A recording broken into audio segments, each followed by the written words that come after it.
열왕기상 18장 41에서 45절 읽겠습니다. 엘리야가 아합에게 이르되 올라가서 먹고 마시소서 큰 비 소리가 있나이다. 아합이 먹고 마시러 올라가니라. 엘리야가 갈멜산 꼭대기로 올라가서 땅에 꿇어 엎드려 그의 얼굴을 무릎 사이에 넣고 그의 사원에게 이르되 올라가 바다 쪽을 바라보라. 그가 올라가 바라보고 말하되 아무것도 없나이다. 이르되 7번까지 다시 가라. 7번째 이르러서는 그가 말하되 바다에서 사람의 손만한 작은 구름이 일어나나이다. 이르되 올라가 아합에게 말하기를 비에 막히지 아니하도록 마차를 갖추고 내려가소서 하라 하니라. 조금 후에 구름과 바람이 일어나서 하늘이 캄캄해지며 큰 비가 내리는지라. 아멘.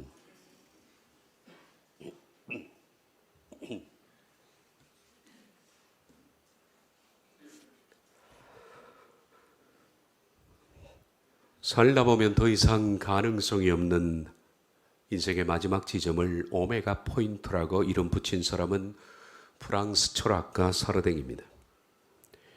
그는 오메가 포인트를 이런 의미로 사용했습니다. 궁극의 종착점, 다시는 돌아올 수 없는 영역, 이렇게 불렀습니다. 끝이라는 얘기죠.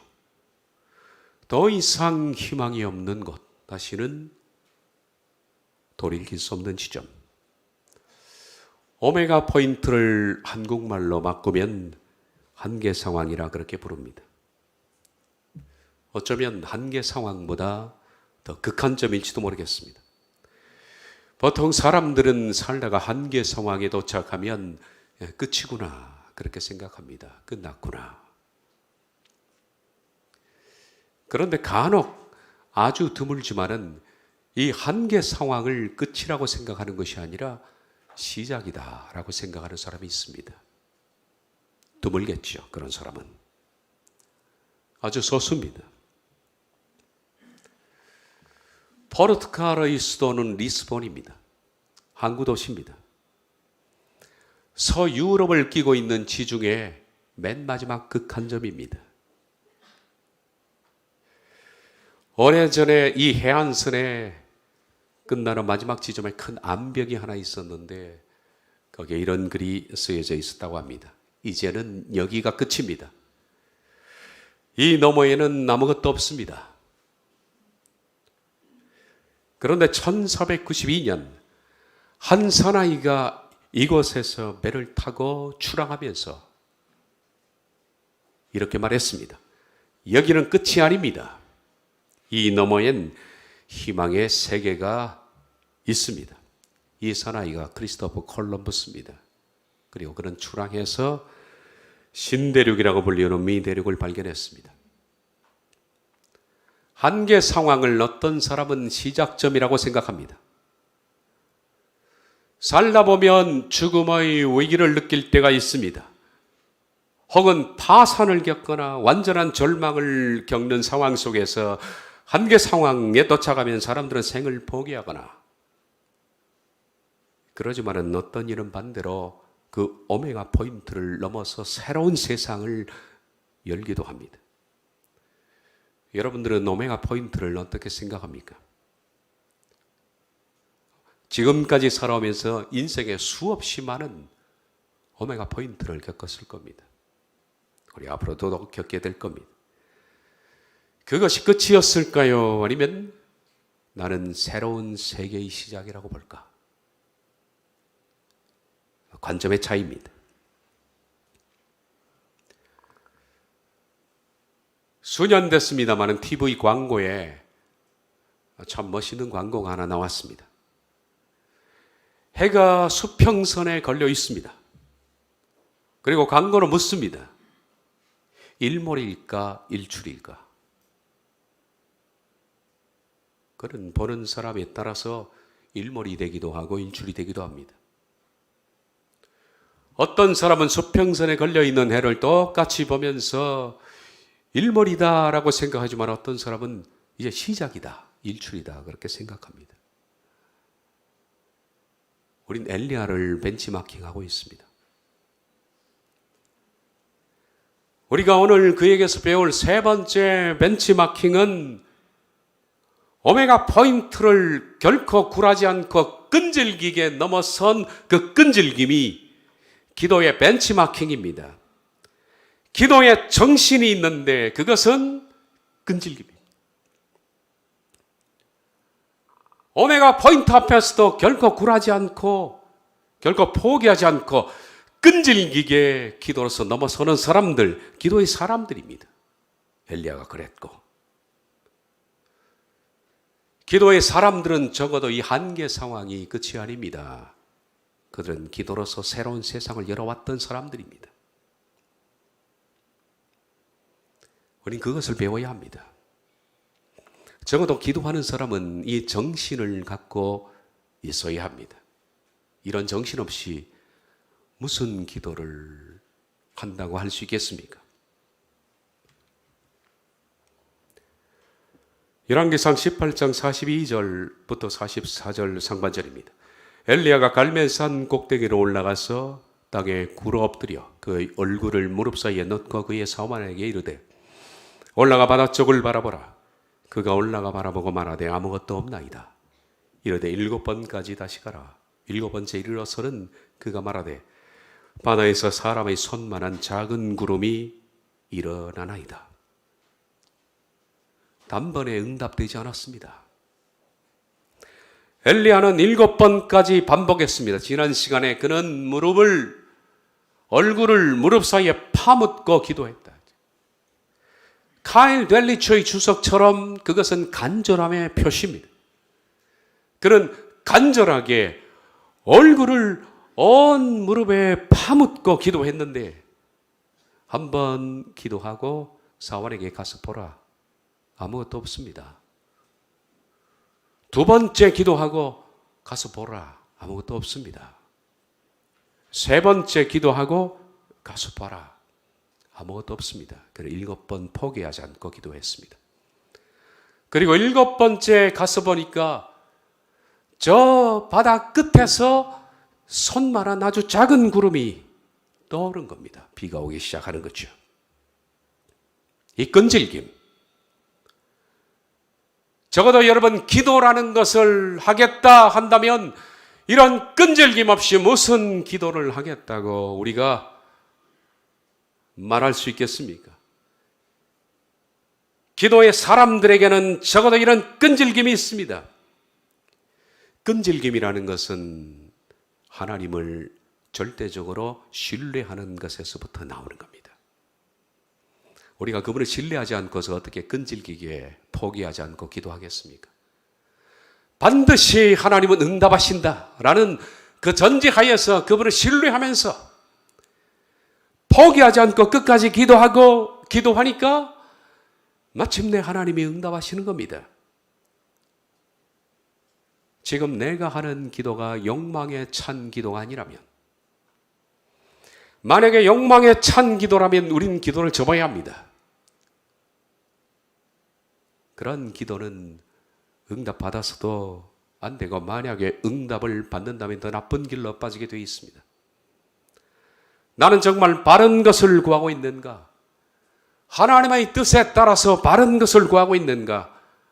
그런데 내가 올바르게 기도했음에도 불구하고 응답이 없다면 원인은 딱 하나 있습니다. 그것은 끈질기게 기도하지 않은 것 때문입니다.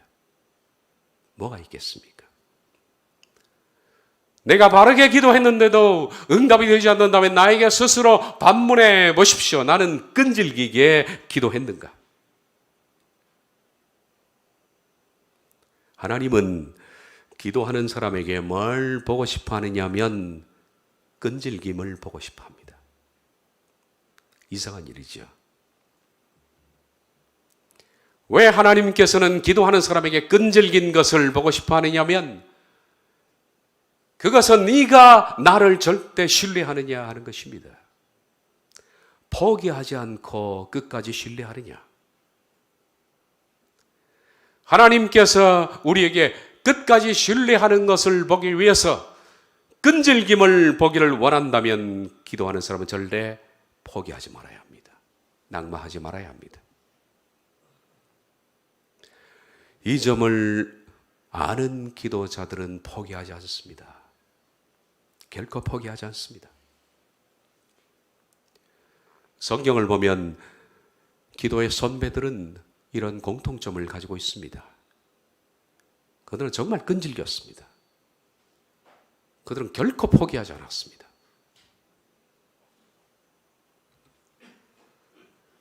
시편 40편 1절 2절 내가 여호와를 기다리고 기다렸더니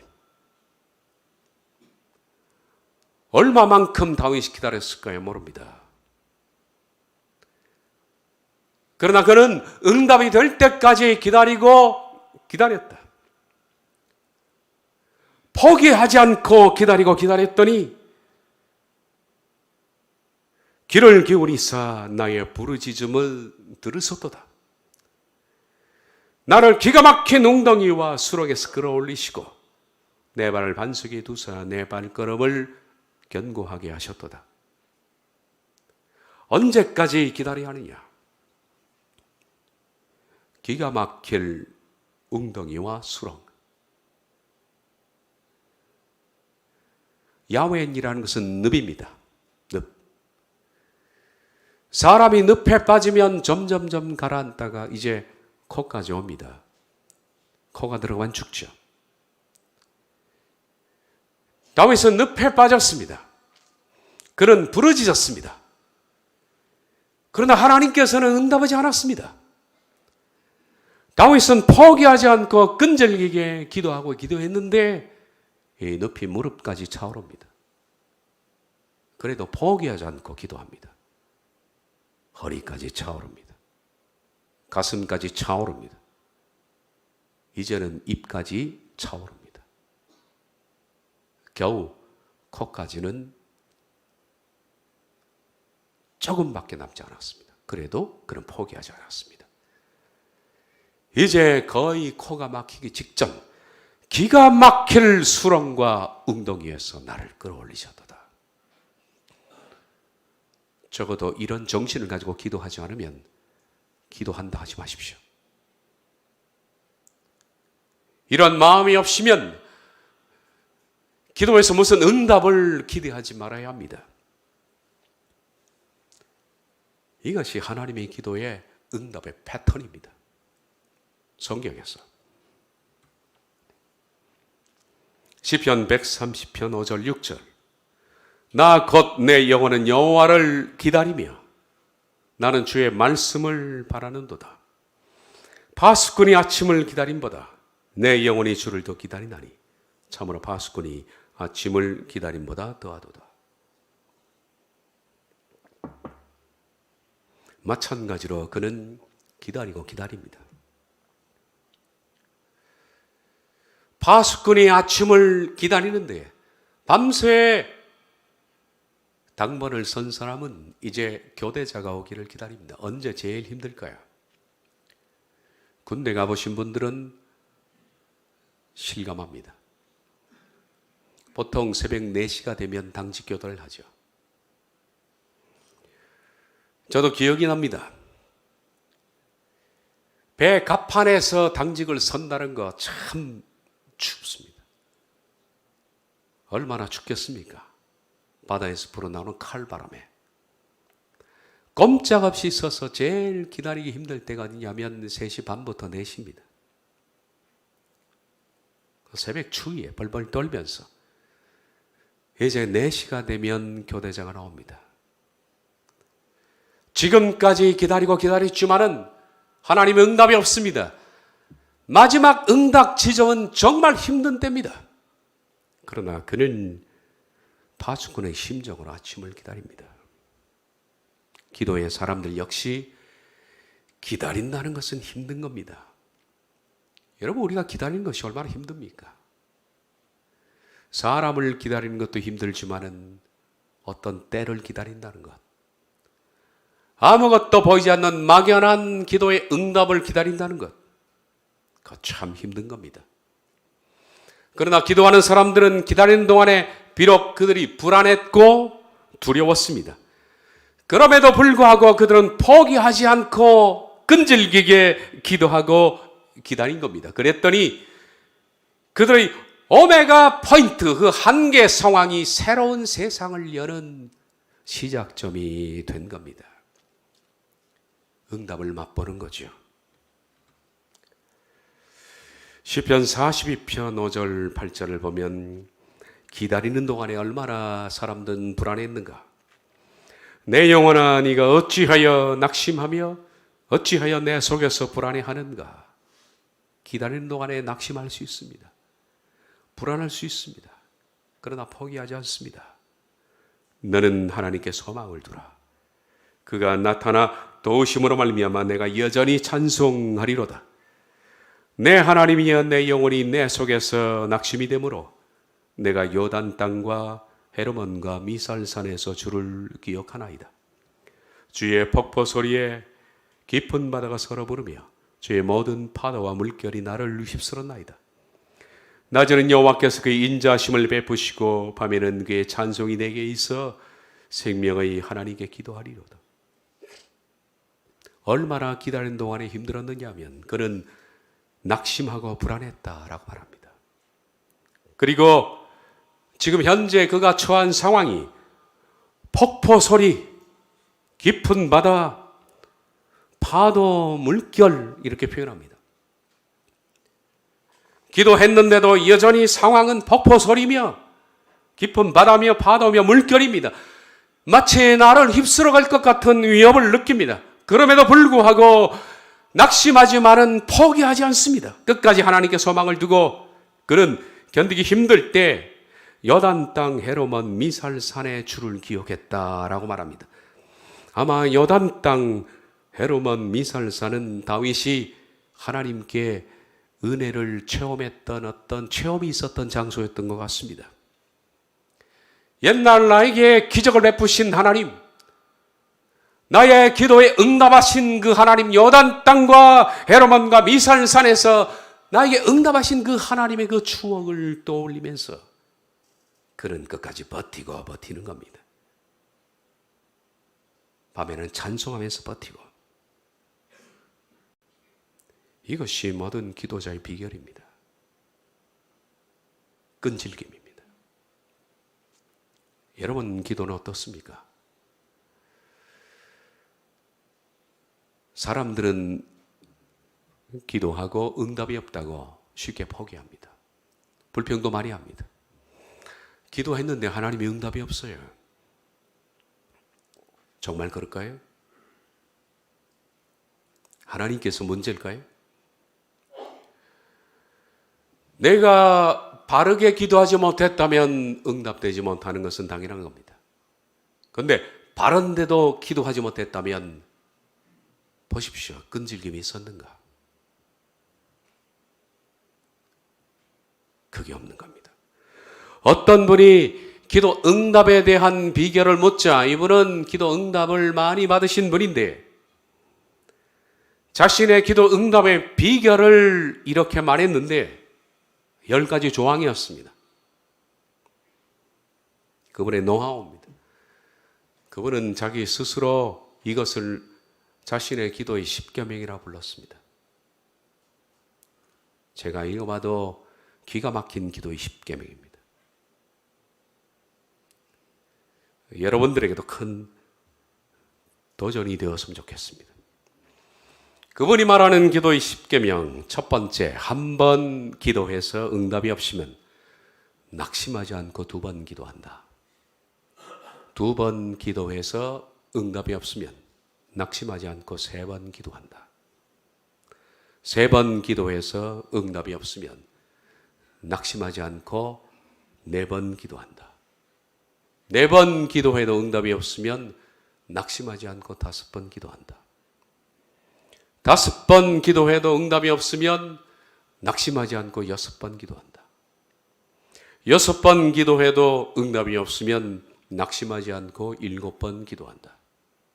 7번 기도해도 응답이 없으면 낙심하지 않고 8번 기도한다. 8번 기도해도 응답이 없으면 낙심하지 않고 9번 기도한다.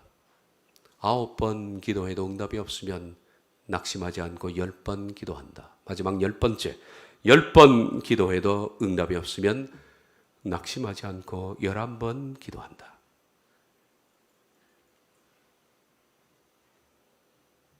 기도의 십계명 맞습니다. 내가 올바르게 기도했음에도 불구하고 단 한 번만의 기도의 응답을 기대하는 사람은 죄송합니다. 도둑놈입니다. 도둑심보를 가진 겁니다. 그런 경우는 거의 없습니다. 왜 거의가 없느냐 하면 하나님은 기도하는 사람에게 원하시는 것이 있다고 그랬죠. 뭡니까? 끈질김을 보고 싶은 겁니다. 끈질김은 하나님에 대한 신뢰입니다. 하나님은 신뢰를 보고 싶어 하시기 때문에 단박에 응답하지 않는다는 겁니다. 그러므로 포기하지 않고 기도하라는 겁니다. 응답은 어디 있느냐? 응답이라는 것은 당신이 기도를 포기하지 않고 끝까지 기도했을 때 이제 내려놓고 싶다 하는 바로 그 다음에 존재하고 있습니다. 그래서 기도는 낙심과의 싸움입니다.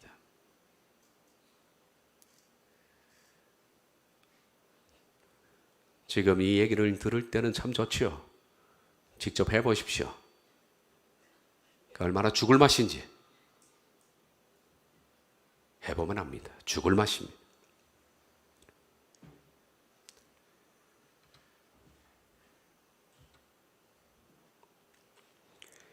임계점 문자 그대로 이말 임자의 세 개의 개자입니다. 임계가 되면 새로운 세계가 열어지는 겁니다. 새로운 세상을 맛보게 되는 첫 출발이 임계입니다. 임계점이라 그렇게 부릅니다.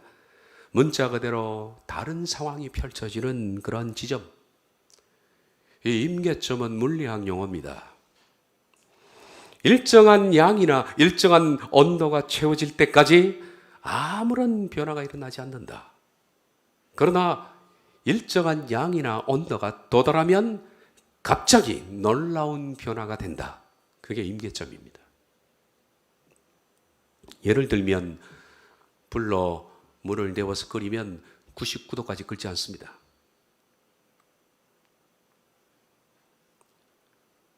그런데 100도가 딱 되면 끓기 시작합니다. 정확하게. 그러니까 물이라는 액체를 수증기로 바꿔놓기 위해서는 마지막 1도에 달려있는 겁니다. 많은 사람들이 99도까지 끓이다가 안 끓래 그리고 포기하는 거예요. 수소 폭탄이 핵 반응을 일으키기까지는 7개의 원소봉이 필요하답니다. 원소봉을 만들어서 6개까지 집어넣었을 때는 원자로에서는 아무런 변화가 없습니다.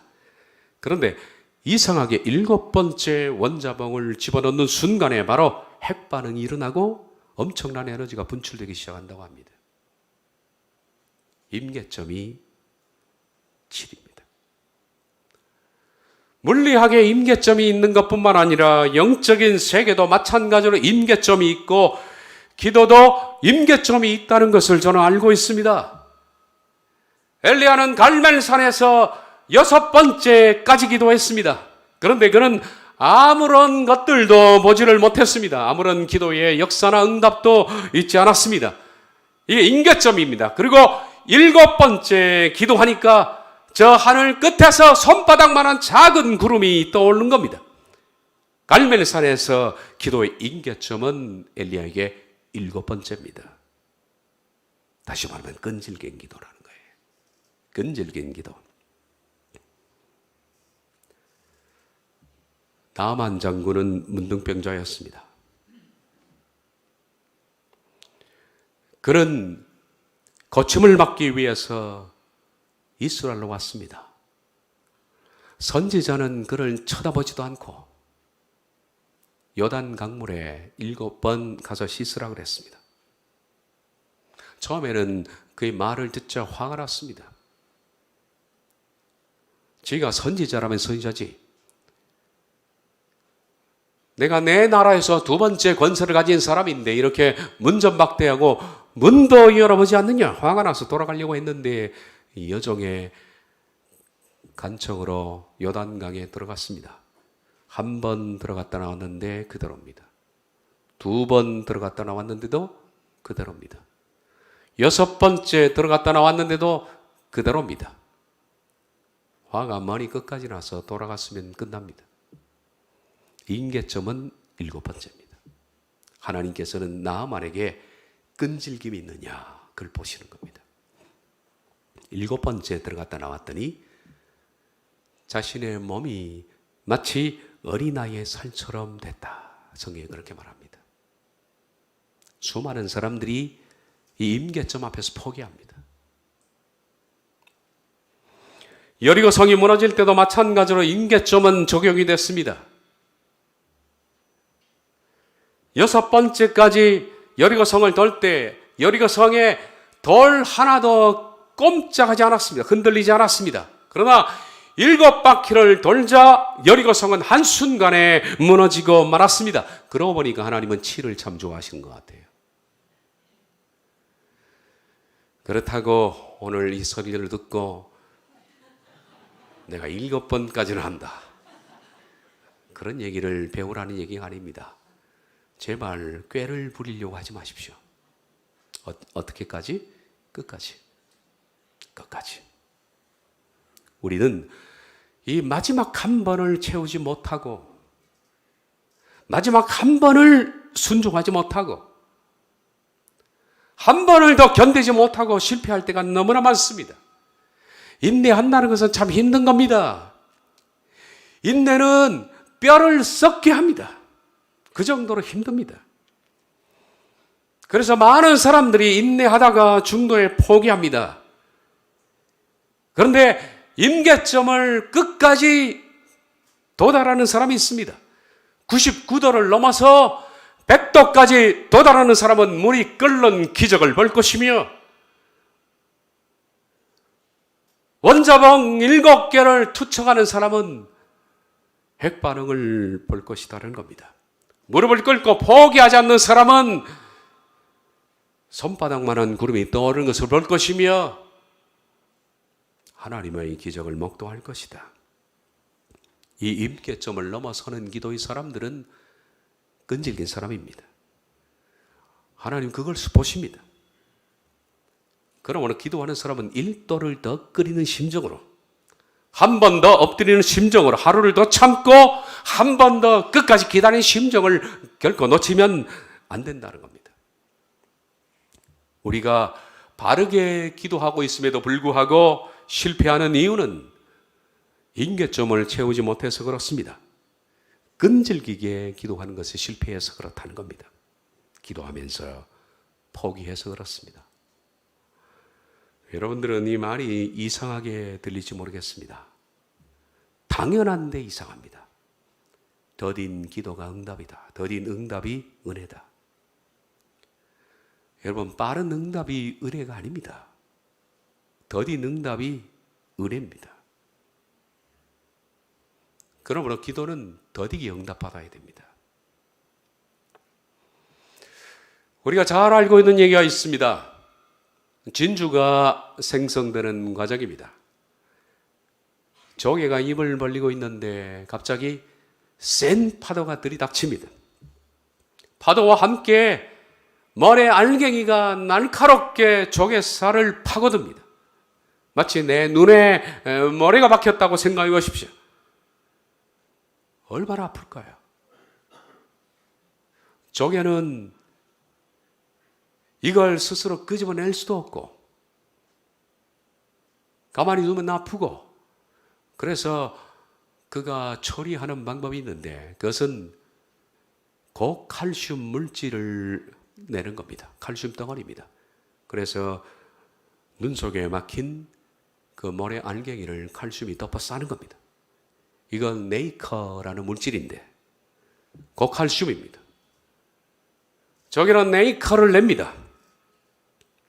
이 네이커는 말이 고칼슘이지 다른 말로 하면 조개의 피눈물이다, 그렇게 부를 수가 있습니다. 피눈물을 흘려서 그 모래 알갱이를 감쌉니다. 나중에 이것이 점점 커져서 진주라는 보석이 되지 않습니다.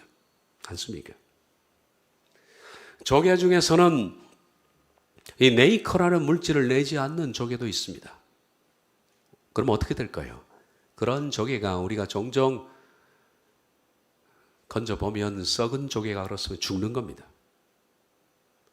어쩌면 저는 보기에 이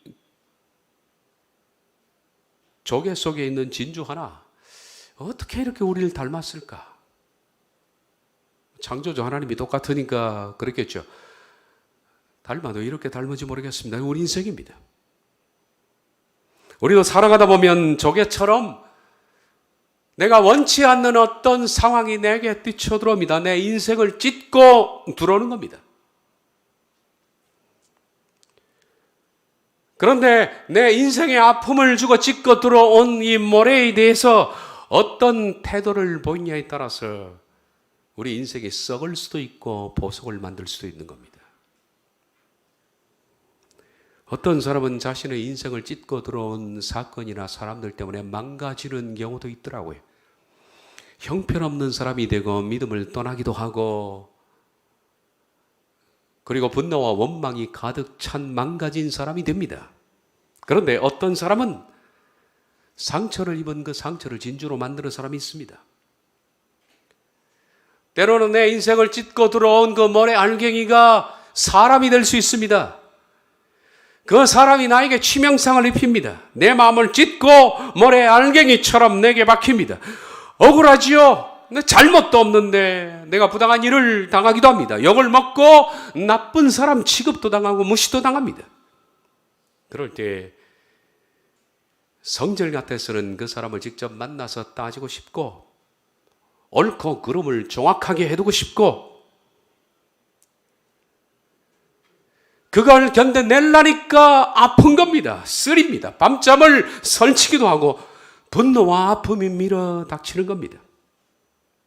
이럴 때 여러분은 어떻게 반응하느냐? 이런 경우 대부분 사람들이 반응하는 것이 그래 안 보면 되지, 관계 단절입니다. 나도 너 안 봐.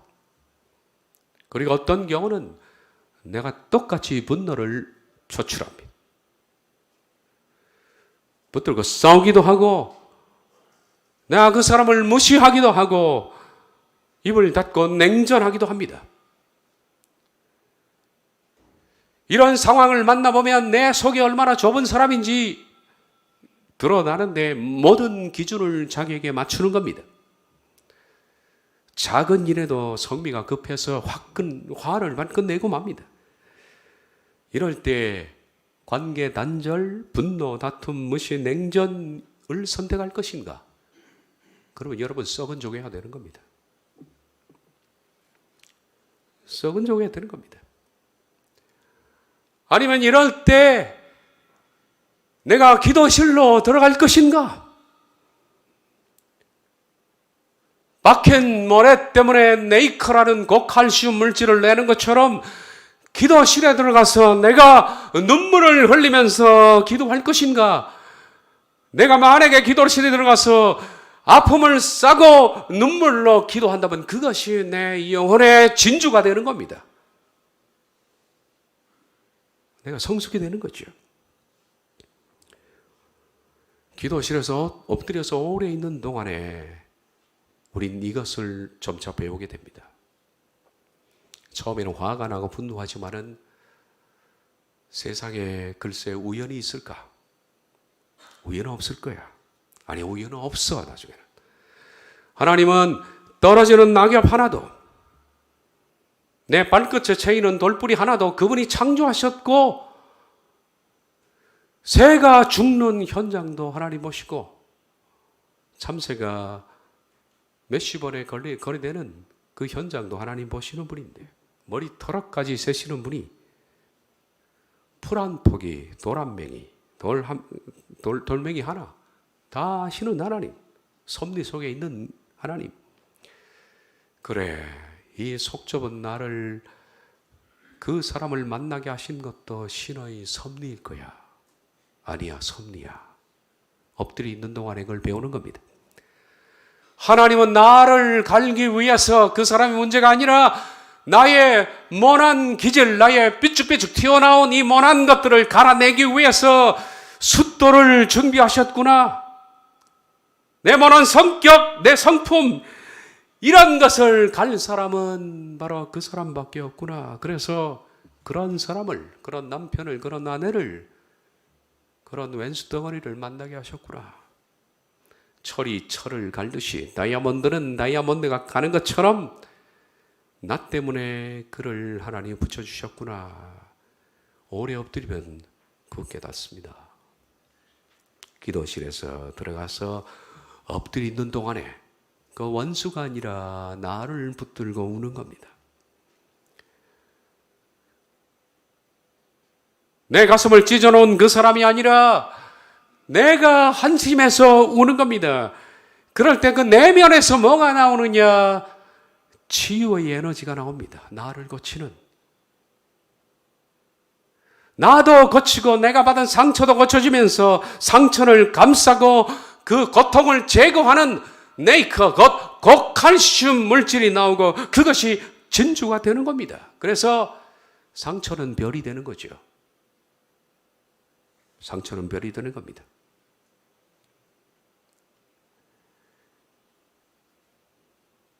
기도하는 사람만이 누린 특권입니다. 기도실에서 오래 엎드려 있는 사람은 이런 치유의 에너지를 얻는 겁니다. 그래서 분노와 원망과 불평이 감사로 바뀝니다. 그래서 제가 말하는 겁니다.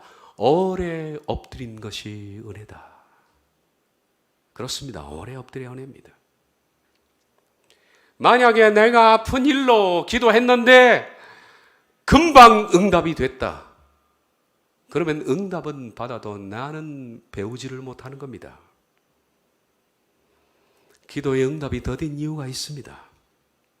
하나님은 끈질김을 보기를 원하고 그 끈질김을 통해서 오래 엎드리는 동안에 사람이 바뀌게 돼요. 사람이.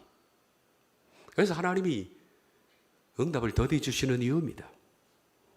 하나님께서는 응답보다, 기도의 응답보다 더 중요하게 여기시는 것이 있는데 항상 제가 말하지만은 기도하는 사람입니다. 우리들은 기도할 때 나보다 뭘 더 중요하게 생각합니까? 내가 기도하는 그것이 왜 이루어지지 않느냐? 그걸 더 중요하게 생각합니다. 그런데 하나님 반대입니다. 기도의 응답보다 네가 더 중요한 겁니다. 기도자가. 그래서 응답은 기도자가 황홀경에 빠지게 되지만은 오래 엎드리는 시간은 기도자가 변화되는 시간입니다. 오래 엎드릴수록 기도자는 변화됩니다. 엎드린 시간이 길수록 그리고 끈질기게 기도한 사람일수록 더 깊이 더 아름답게 변화하는 겁니다. 더 많은 자신을 보고 더 많은 나의 허물을 발견하고 죄를 발견하고 더 많이 회개하고 더 많이 거룩해지고 그것이 기도에서 얻을 수 있는 큰 은혜 아닙니까? 우린 기도에서 응답을 받아내는 것을 목표로 합니다마는 그런 목표보다 하나님은 기도자를 선보시는 것이 목표. 우리들은 신앙이 어릴 때, 어린아이일 때 기도의 응답을 가장 중요한 것으로 생각했습니다. 얼마나 내가 빨리 응답을 받느냐, 얼마나 기적을 목도하느냐, 얼마나 내 인생에 반전이 생겼느냐, 치료됐느냐, 변화했느냐, 역사는 일어났느냐. 우린 그것으로 하나님이 나를 사랑하시고 하나님이 나의 하나님 되시는 증거를 삼아왔던 그런 유아적 생각들을 가지고 있습니다. 이거는 어린아이 일입니다. 그러나 신앙이 자라나면서 우리들은 응답이 중요한 것이 아니라 기도하는 과정이 중요하다는 것을 배우게 됩니다. 엎드려 있는 시간이 중요하다는 것을 배웁니다. 무엇을 받느냐가 아니라 엎드려 있는 동안에 일어나는 기도자의 내면의 변화가 얼마나 소중한지 이것은 응답과 비교가 되지 않는 겁니다. 기도실로 들어가기 전에 소리치고 항변하고 분노하고 이해할 수 없다고 하나님께 따지고 답답하고 황당했던 마음들이 기도하는 가운데 서서히 바뀌기 시작하고 기도실이야말로 그것은 수술실이 되고 하나님은 나의 내면의 깊은 것을 치료하셔서 상처를 감싸 안으시고 나의 답답함을 치료하십니다. 오랜 시간 동안에 엎드려서 치료받게 된 뒤에 다시 우리들은 일어서는 그 순간에 더 이상 항변하고 소리치고 분노하고 다투는 황당한 상황은 없고 이상하게 내가 구해왔던 것 이제는 더 이상 구하지도 않아요. 사람이 고요해진 겁니다.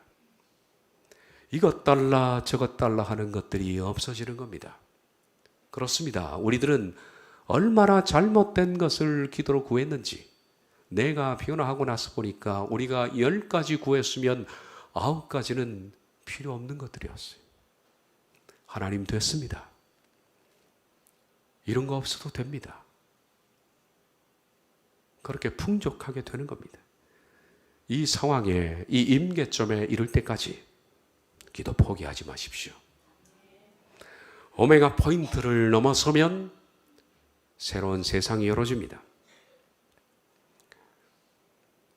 저는 1983년에 세상이 바뀌었습니다. 이 세상은 A, D, B, C로 나누지만은 저의 달력은 1983년입니다. 83년, 1984년 그렇게 나뉩니다. 1983년 제가 신학 공부를 하고 있을 때 저는 처음으로 은혜라는 것을 받아왔습니다. 그 전에는 몰랐습니다. 그 은혜가 너무 크고 너무 놀라워서 저는 거의 몇 주 동안에 울고 다녔습니다. 길을 걸어가면서도 울고 희죽거리고 뭐가 전봇대에 부닥쳐도 그렇게 기분이 좋고 세상이 달라지고 예전에는 흑백이었는데 칼라가 되고 세상이 1983년 5월 달인가 그때 새 세상이 열어진 겁니다. 분명 어제까지는 똑같은 세상입니다. 똑같은 사람들, 어제 잠을 잤던 그 집, 어제 봤던 물건, 어제 봤던 하늘, 땅, 걸어갔던 거리, 어제 봤던 친구들, 학생들, 교수들 똑같습니다. 그런데 오늘 달라졌습니다. 달라졌습니다. 저는 사람이 이 세상에 살면서 다른 세상이 있다는 걸 그때 발견했습니다. 그날 내가 봤던 세상은 어제와 분명 다른 세상임. 다시 말하면 1983년 5월 달에 제게 임계점이 온 겁니다. 정확하게 말하자면 그 임계점을 넘어선 거죠. 기도도 마찬가지입니다. 임계점을 끝까지 견디고 또 견디면 그 임계점을 어느 순간에 통과하면서 여러분은 새 세상을 볼 것입니다. 새롭게 달라진 모습을, 달라진 그 사람을, 달라진 환경을. 그러니 그때가 임할 때까지 포기하지 마시고 기도하고 또 기도하십시오. 기도가 응답이 더딘 것은 은혜입니다. 더딘 응답이 기대입니다. 은혜입니다. 오래 엎드려 있으면 반드시 임계점에 옵니다. 저는 말합니다. 기도해서 응답받지 못한 것은 하나도 없습니다. 잘못 기도했거나 기도해도 바르게 기도해도 끈질기게 기도하지 않았든지 내게 문제가 있어서 그렇지 바르게 기도하면 하나님은 어떤 것들도 하나도 응답 주시지 않는 것이 없습니다. 임계점을 넘어서십시오. 힘을 가지고 골방으로 들어가십시오. 그리고 전심을 집중해서 기도하시고 오늘 세 번째, 끈질기게 기도하십시오. 여러분은 작은 엘리야가 될 수 있습니다. 기도하겠습니다.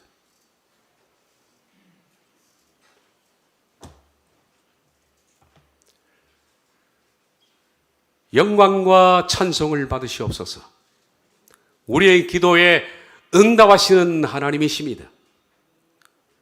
마침내 불러 응답하시는 하나님이십니다. 포기하지 않고 끝까지 하나님의 뜻에 따라 구하고 구하는 자에게 하나님은 놀라운 세계를 열어 주실 것입니다. 예수님의 이름으로 기도하옵나이다. 아멘.